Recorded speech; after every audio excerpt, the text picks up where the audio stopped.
Welcome into another episode of Froggy Wednesdays on the Stripe Show podcast. And it's brought to you by OnCore Golf. OnCore designs high-performance golf balls for players of all skill levels and swing speeds. Get fitted for your perfect golf ball today at OnCoreGolf.com. So we are joined today by, I'm telling you, I met Charles a couple weeks ago. Super great dude. I know he loves golf, and there's so much going on in the golf world.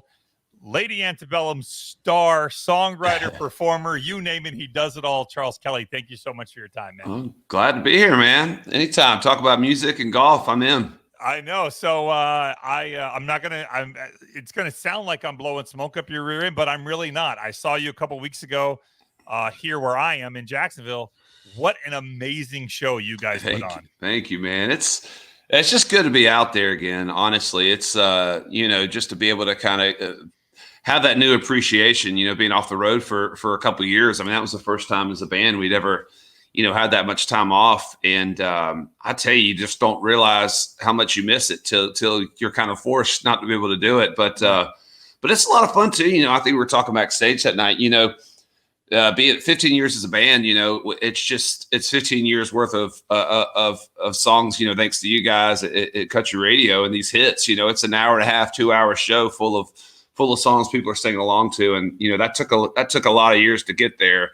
And it just feels kind of cool that we're kind of to that point where, I remember when we started opening up for like Tim McGraw and all these, huge artists, Keith Urban, it was like, man, every song is a hit. And it's kind of cool to feel like we're kind of, you're there somewhat in that, in that range. You're there. You're in that range. I tell you, it's funny. I've worked in pop radio for a long time, and now doing pop and country, both radio stations. Yeah. I'll never forget. I was working in Miami at a station called Y100, and it's a hardcore, legendary top 40 radio station. And Need You Now came out. Yeah. And we played Need You Now 100 times a week on a top 40 station. That song crossed over. Yeah. And completely changed it. It made it so we could play Rascal Flatts. We could play Carrie Underwood Before He Cheats.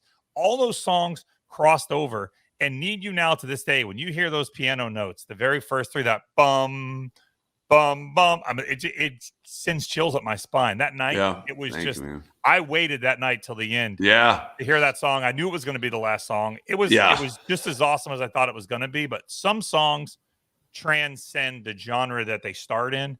And that's one of those songs that will forever live, no matter where it is. Oh, it's a big one for us. It's a tough one to live up to, honestly. After that, but it was just opened up so many doors, and and just fortunate that we've been able to kind of, I would say that really jump started kind of the longevity journey that we're on right now. Did you have any idea when you're writing that song obviously you write songs, you think, hey, this song's good, this song's great. Did you have any idea it would do what it did? No, not at all. I mean, it was even one of the last songs we chose for the record because we had never really done a full demo of it. We just had this kind of really crummy work tape that we'd recorded off our computer. And so it didn't really sound, it still had some holes. Some of the harmonies weren't worked out. And we were like, oh, let's just give it a shot and see. And once we cut it, we knew it was going to be cool. We didn't think it was going to be the first single at all. We were like, they're going to want to come out with a rockin' tempo, and then maybe this could be a second or third single. And the minute the label heard the first batch of songs, they were like, they kept saying, play that one again, play that one again. So that's always the good sign. It really is. That's such a great song. And it really changed the trajectory of Lady Antebellum. Yeah, no question about it. It made you guys who you are. And then you, like you said, you have followed it up with other songs that are just as good. Well, thank you, man. I mean, it's, I think for us, it's you can never compare the rest of the songs to that song's success. It was kind of on a life of its own. But yeah, I mean, so proud of the music. I mean, gosh, one of the most recent ones that we've put out, What If I Never Get Over You, is one that like we really try to kind of get back to some of that sound of Need You Now. And man, that's one of my favorites, one of the new ones that we have. But yeah, it's such a crazy journey, and I'm about to have my 40th birthday here soon.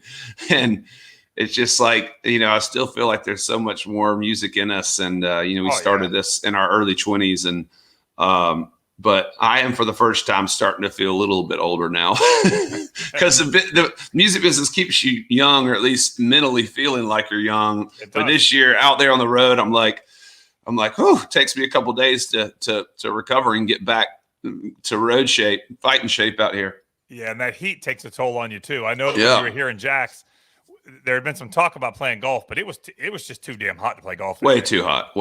Yeah, I had some buddies there who wanted to play, and I was like, no, not today.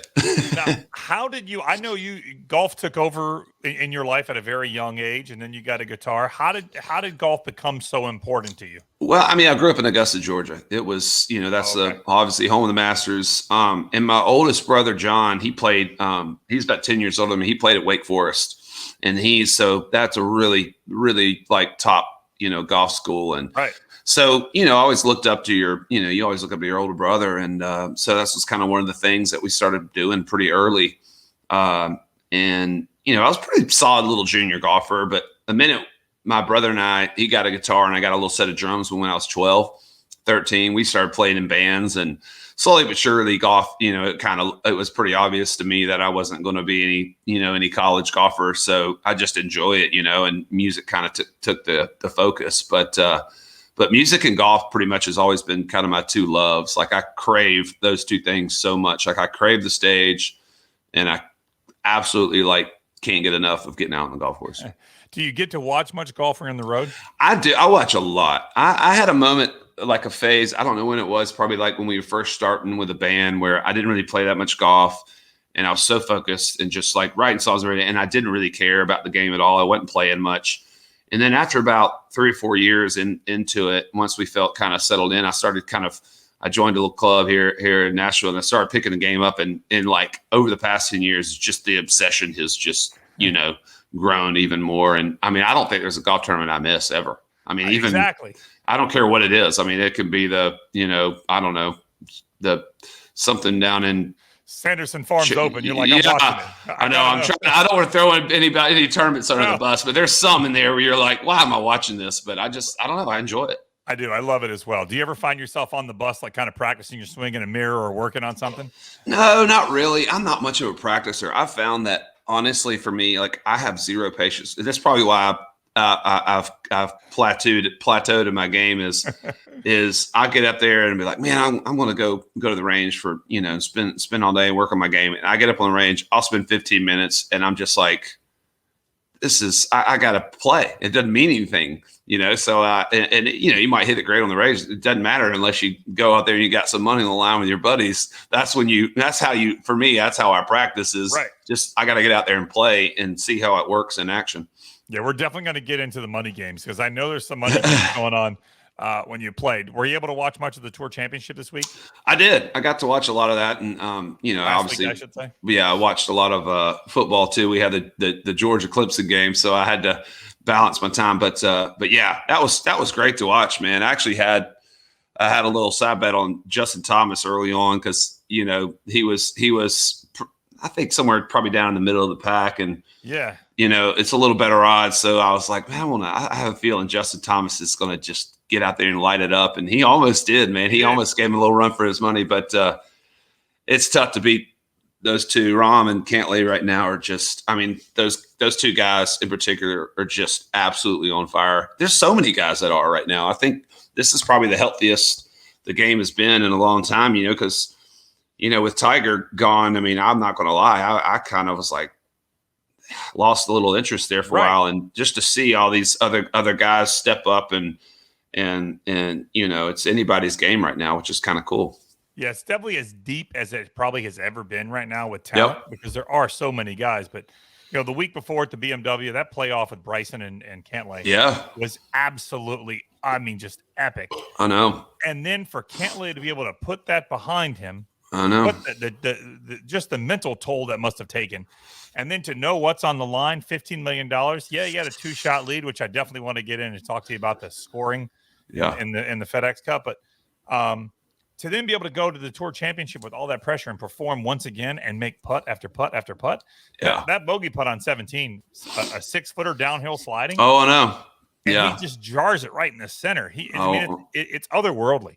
Oh yeah, I mean, just which I've got to admit, he's not the most exciting golfer to watch. So for a while, he was under my radar, off my radar, and now just kind of seeing that, you're like, well, that's just his process, that's his personality, and you can appreciate that. And which there's so many different personalities out there right now, which makes it fun. I mean, you got your Bryson, you got your Koepkas, and you got the love and the hate all around, which some of that to me is getting a little silly. And I think, almost some of it feels a little old high school bullyish at times. I think they got to kind of clean that up, but it's still fun. It's good for the game. It is. It makes for a fun Ryder Cup watch. I mean, we're obviously intrigued because it's USA versus Europe, but now within our own team, we've got some stuff going on.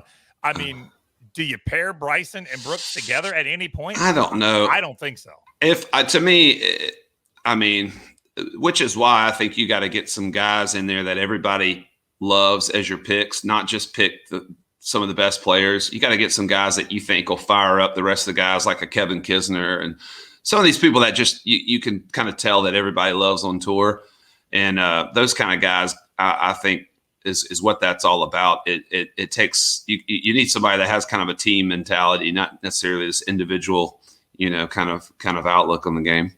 Yeah, the Ryder Cup picks are coming out later today, so I'm pulling for somebody. We've actually got him scheduled next week here on the podcast. He's a Georgia boy, Harris English. Oh yeah, I think Harris is a great pick for sure. I think I wouldn't know how you wouldn't pick Harris. I know my boy Kisner. He's probably the golfer out there that I'm closest with. He also was Georgia boy, and we play in the AT&T Pebble Beach out there together, the Pro-Am.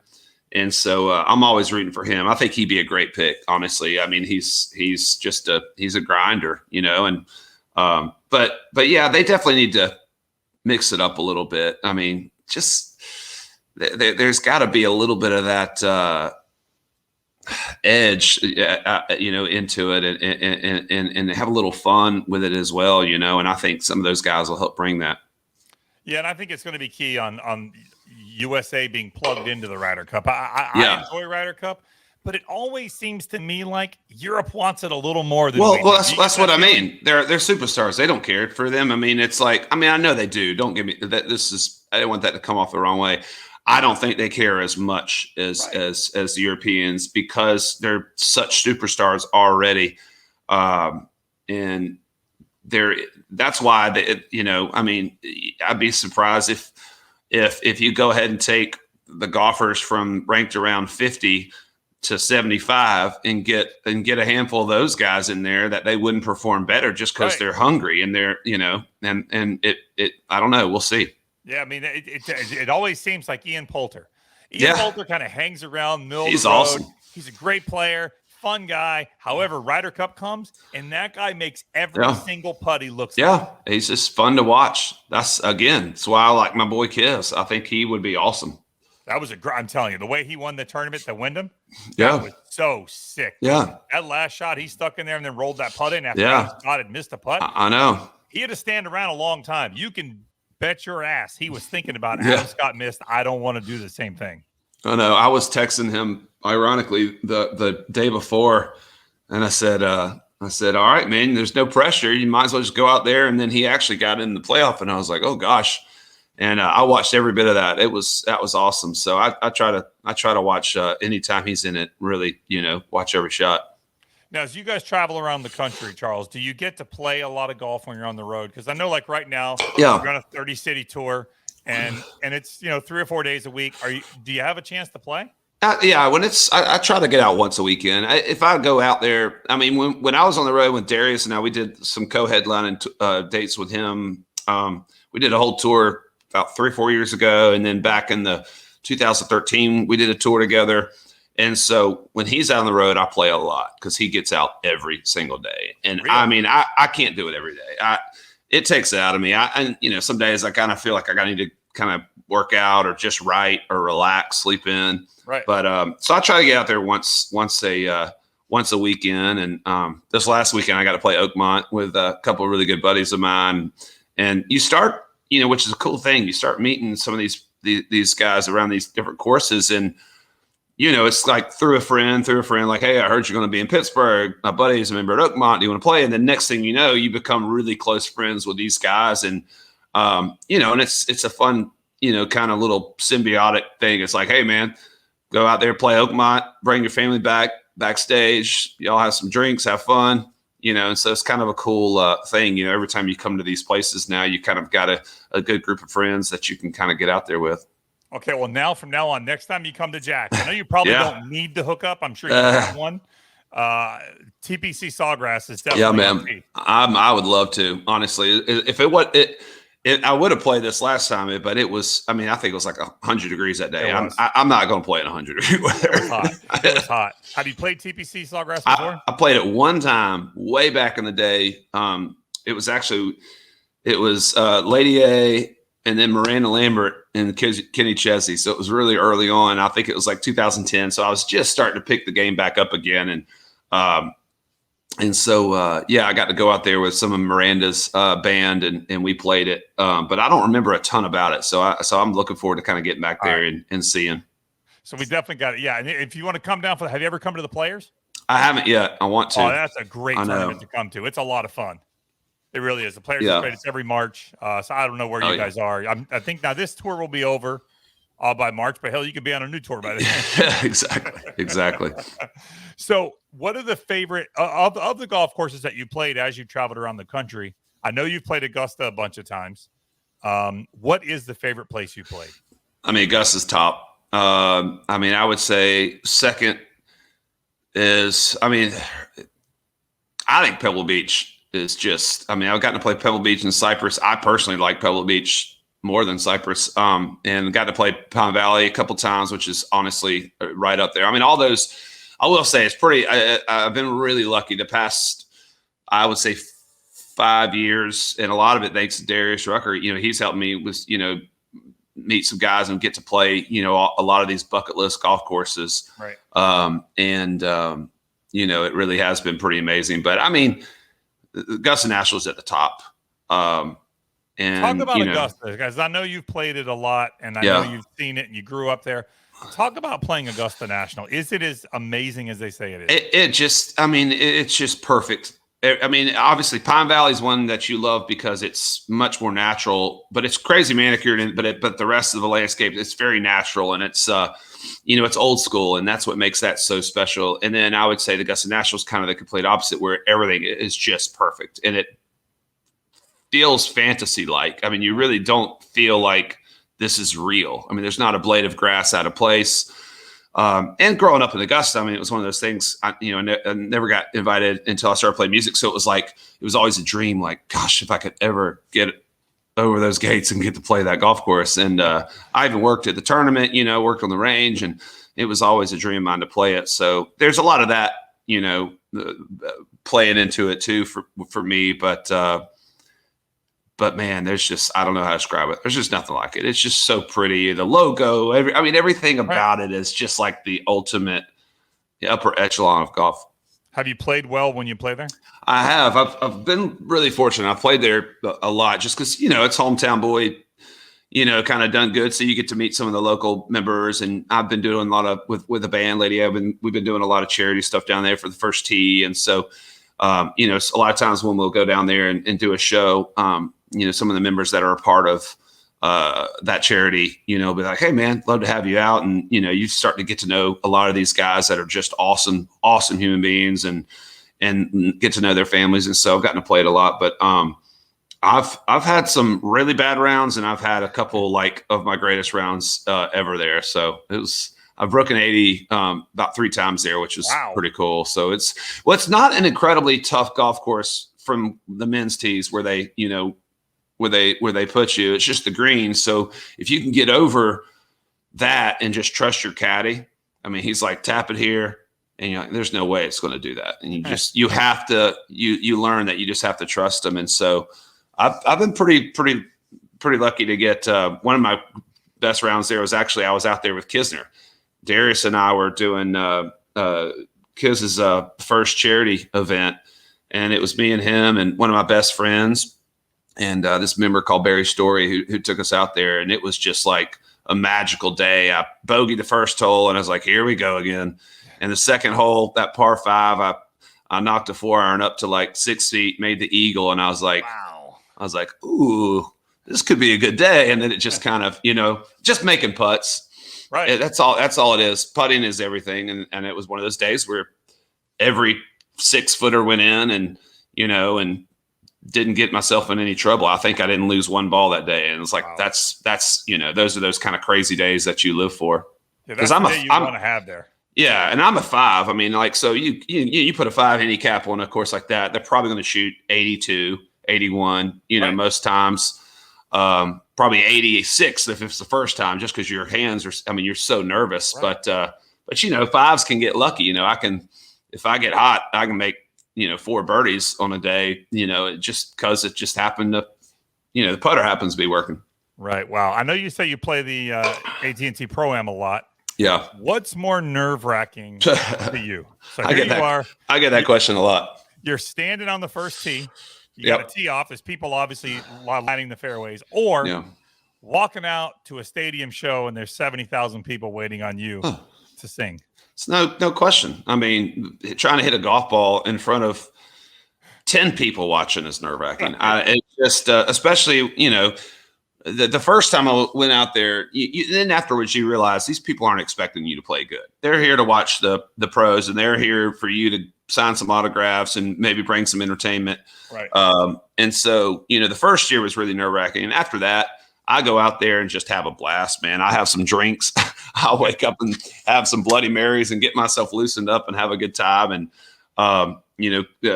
I finally made the cut this last time I played it. They didn't have the event this last year, but the year before I finally got to make the cut. So that was kind of a big deal, because it's like 150 teams. And then, I think only 25 make it. And usually it's the really high handicappers. And so I had to kind of, you and your pro kind of have to ham and egg it pretty good. And we did. You usually play with Kisner? Yep. I played with Tommy Two Gloves the first year, and then Kiz and I got to know each other shortly after that. And so we've been doing it. He's my boy. It's fun. Now, I know you've played a lot with Jake Owen, who's a friend of the podcast as well. Yep. You said you played with Darius. Who's the favorite person you played with out on tour?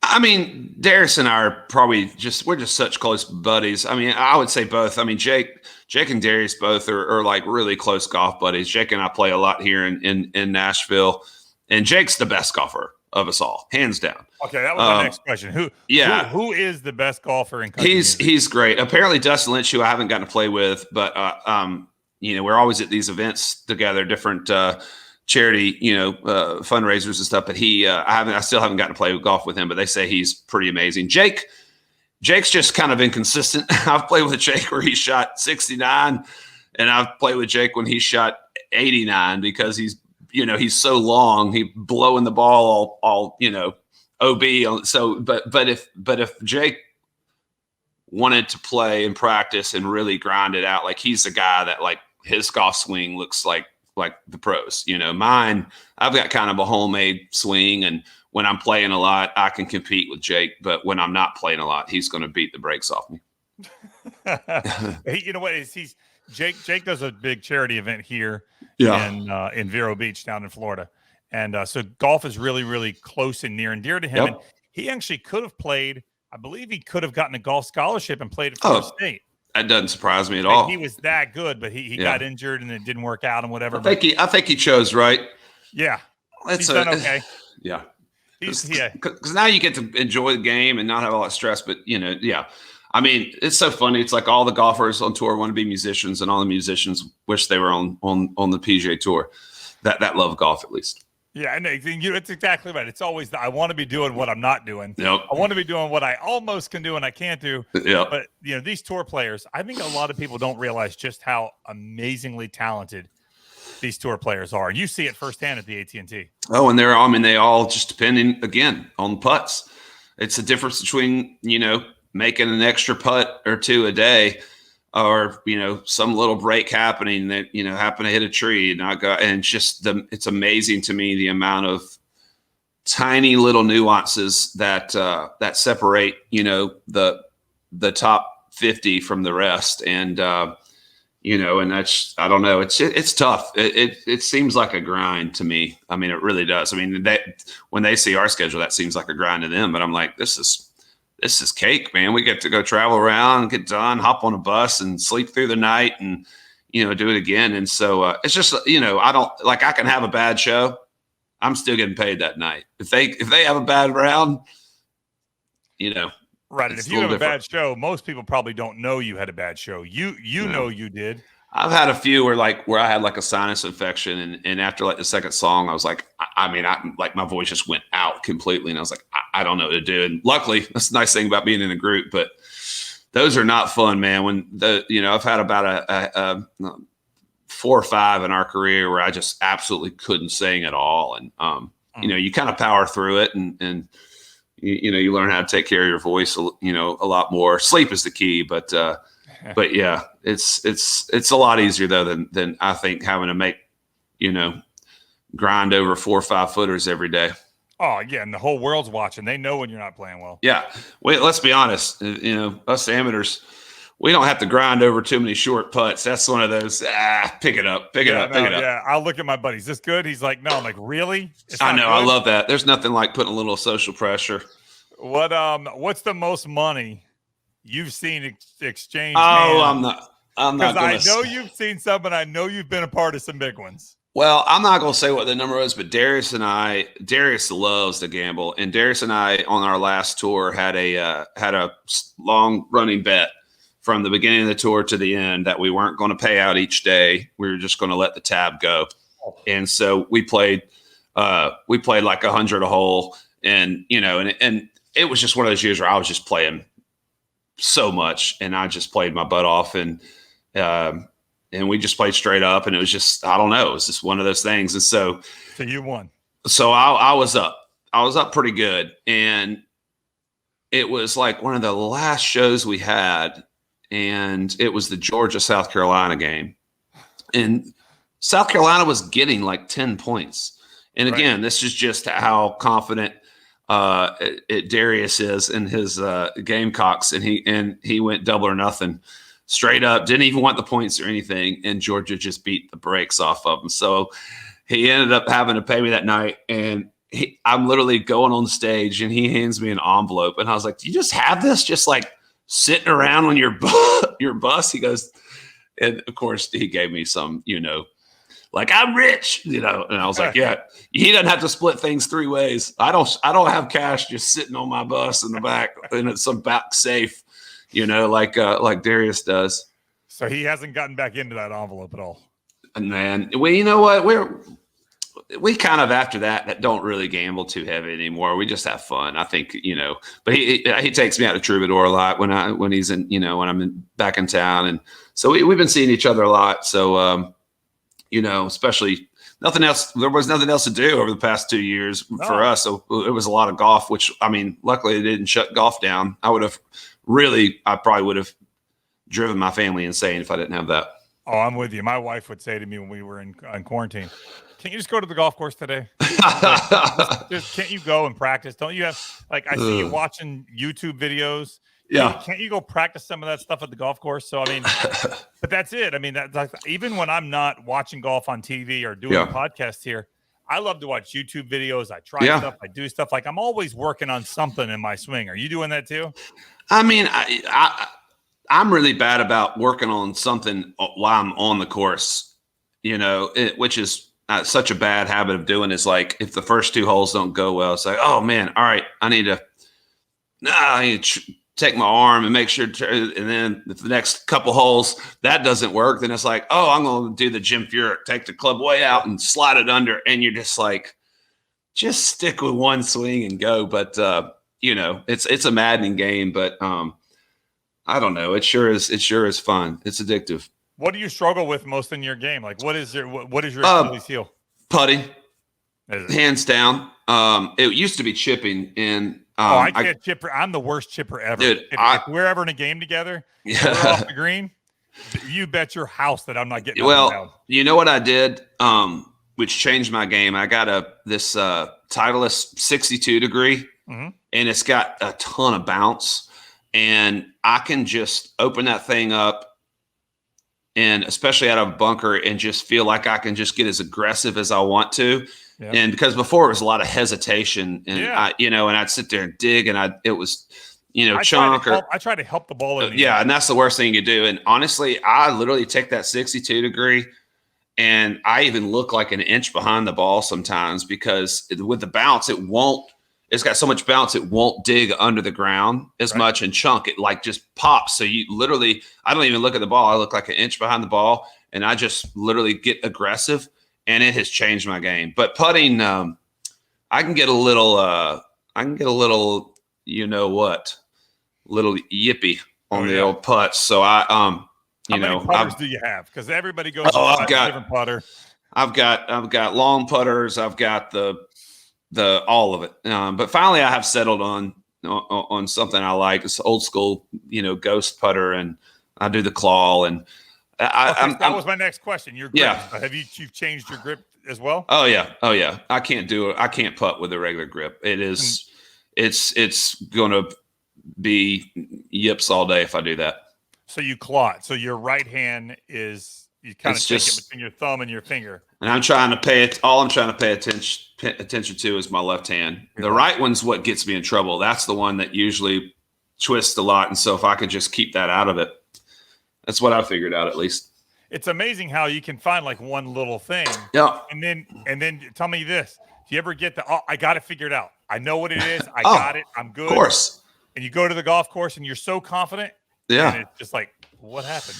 I mean, go out there and I mean, I'll shoot 72 and be like, that's it. Call up my buddies. I'm like, coming to member guest, dude. I'm coming in hot. This is the best I've ever played. Go out there and shoot 85. I mean, it's just the way the game is, man. It's for me too. If I don't start out making some putts, the rest of the day it's in my head. Like if I go ahead and yank a putt for, save par on the first hole, 3 or 4 footer, I'm like thinking about it for the next 3 holes. So same way. I'm the exact same way. Do you get to Top Golf much when you're on the road? Because if you take the golf course, you can go to Top Golf. Is really I love it, man. A big proponent of the game. Oh, I think it's great. I mean, just golf should be fun. I mean, I couldn't do it every day. I mean, because I like to have a little bit more of the the traditional play of it. But like we had one of our I would say it's probably our second or third weekend out on the road. We had a little tour party at Top Golf. They've been so amazing. They take such good care of us. I did a series with my brother on Top Golf several years back, and I've gotten to know one of the head guys up there, Eric, and they're just it's just amazing how that thing has grown, and I think it helps grow the game. And it's like, I don't know, it's like bowling, really. It's just with golf. It's like you really just go there to hang out, eat good food, and drink. You happen to have something to do, Yeah, my wife is not a huge golf fan. She sees what a golf nut I am. But when we go to Top Golf, she has a good time. She enjoys it. Yeah, it's something for everybody. I think it's great. It is. It's fun. So I know you mentioned your Georgia Bulldogs had a big win last weekend over Clemson. Did you? Yeah. Were you? It was a night game. Were you on stage while that was going on? I was. So I started we watched the first half, and when we went on stage, it was 7-0. So I felt really good. And I told the guys, it was so funny. I said, don't give us any updates, because Dave went to Georgia too. We're both big Georgia fans. And I said, don't give me any updates, because I said, if we're losing, it's going to get in my head while I'm on stage. And then sure enough, halfway through the show, I look over at my security guy. I go, what's the score at? And he holds up. He goes, 10-0. And so I was like, okay, good. And then finally, at the end, I can't remember if I got to catch the last little bit or not. I think it might have ended actually, but he gave me the thumbs up that we won, and that was huge. A huge way to start the season. And that's probably going to be our biggest test of the season. Knock on wood. Whoa. Florida's going to be tough. Don't get me wrong, but I would say Georgia game is going to be. I mean, I know. Hopefully, it will be. Well, we won't be undefeated by then. I'll tell you that, because we got Bama week 3. Yeah, and I'm not stupid enough to think that we're going to. Yeah. Did you watch any of that Bama UM game? Yes. They love another level. They love to embarrass teams, man. I love it. They're just another level of ball, man. They really are. Just play. I mean, for Clemson, for example, they lost Trevor Lawrence. New quarterback's not bad, but he's not Trevor Lawrence. No. Bama just loses one guy, and the next guy looks like he's better. I know. I've got a lot of buddies that are Bama fans, and they like to rub it in. But that it's like anything. When when you win that much, you don't appreciate it. So it's like, if the Bulldogs can pull it off this year, I mean, it's going to be insane for us. I mean, I'm going to lose my mind. You've had them beat 2 times. We had them beat bad. I was at that game with Thomas Rhett and Al Dean. We all went up there because we're all big Georgia fans, and we were all sitting together in the stands.